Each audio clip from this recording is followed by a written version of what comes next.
Welcome to recipes in my way. இன்றைக்கி நம்ம அருமையான சுவையில் தக்காளி சால்னா தான் செய்ய போகிறோம். இது இட்லி, தோசை, சப்பாத்தி, பரோட்டா எல்லாத்துக்குமே ரொம்ப பிரமாதமாக இருக்கும். ரொம்ப சுலபமாக இதை எப்படி செய்கிறது, இதுக்கு தேவையான பொருட்கள் என்ன பார்க்கலாம் வாங்க. பேனில் 1 டேபிள் ஸ்பூன் எண்ணெய் ஊற்றிக்கலாம். 2 துண்டு பட்டை, 3 கிராம்பு, 3 ஏலக்காய், 1/2 டீஸ்பூன் மிளகு, 1 டேபிள் ஸ்பூன் மல்லி, 2 டேபிள் ஸ்பூன் நிலக்கடலை,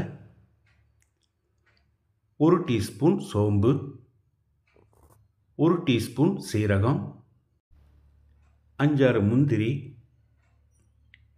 இது எல்லாத்தையும் கருகாத அளவுக்கு ஒரு 30 செகண்ட் வறுத்துட்டா மட்டும் போதும். இந்த அளவுக்கு வறுபட்டது போதும். ஒரு பெரிய வெங்காயத்தை நீல வாக்கில் நறுக்கி வச்சிருக்கேன். இதை போட்டு வதக்கிடலாம். வெங்காயம் லேசாக செவக்கிற அளவுக்கு வதங்கினா மட்டும் போதும். இப்போ இதில் 200 கிராம் அளவுக்கு தக்காளியை நறுக்கி வச்சிருக்கேன். இதை போட்டுக்கலாம். 1 நிமிஷம் வதக்கிடலாம். இந்த அளவுக்கு வதங்கின பிறகு இதில் 4 டேபிள் ஸ்பூன் துருவின தேங்காயை சேர்த்து தக்காளி நல்லா மசிகிற அளவுக்கு வதக்கிடலாம்.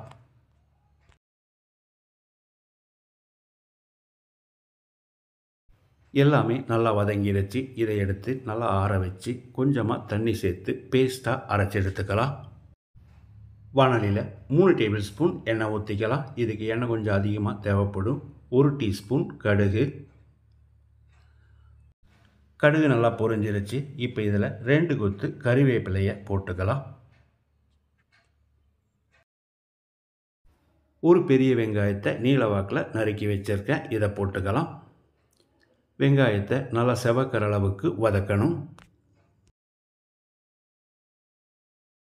வெங்காயம் நல்லா வதங்கிடுச்சு. இப்போ இதில் ஒரு தக்காளியை நீல வாக்கில் நறுக்கி வச்சிருக்கேன். இதை போட்டுக்கலாம்.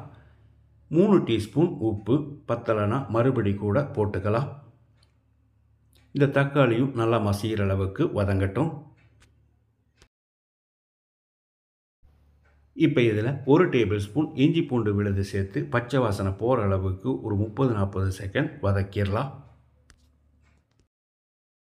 இஞ்சி பூண்டு விழுது பச்சை வாசனை போன பிறகு ஸ்டவ்வில் தீயை குறைச்சி வச்சு 1/2 டேபிள் ஸ்பூன் மிளகாய்த்தூள், 1 டேபிள் ஸ்பூன் காஷ்மீரி மிளகாய்த்தூள், இது இல்லைன்னா சாதாரண மிளகாய்த்தூள் 1 டேபிள் ஸ்பூன் போதும். ஒரு 10 செகண்ட் இதை பரட்டி விட்டுடலாம். இப்போ இதில் நம்ம அரைச்சி வச்சுருந்த மசாலாவை ஊற்றிக்கலாம். கூடவே மிக்ஸி ஜார் அலசி 1 கப் அளவுக்கு தண்ணி ஊற்றிக்கலாம்.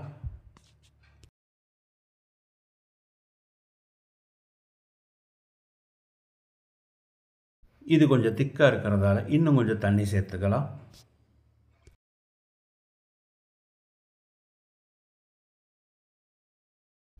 தண்ணி ஊற்றி கலந்து விட்ட பிறகு உப்பு சரி பார்த்து போட்டுக்கோங்க. இது ஒரு 5 நிமிஷம் கொதிக்கட்டும்.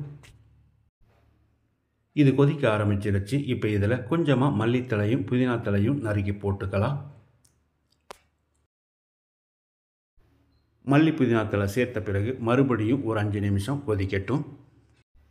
மணக்க மணக்க அருமையான சுவையில் நம்மளோட தக்காளி சால்னா கொதித்து வந்துருச்சு. ஸ்டவ் ஆஃப் பண்ணிவிட்டு ஒரு 10 நிமிஷம் மூடி வச்சிடலாம்.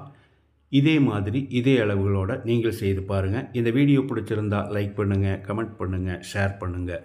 சப்ஸ்கிரைப் பண்ணாதவங்க சப்ஸ்கிரைப் பண்ணுங்கள். மறக்காமல் பெல் பட்டனை கிளிக் பண்ணுங்கள்.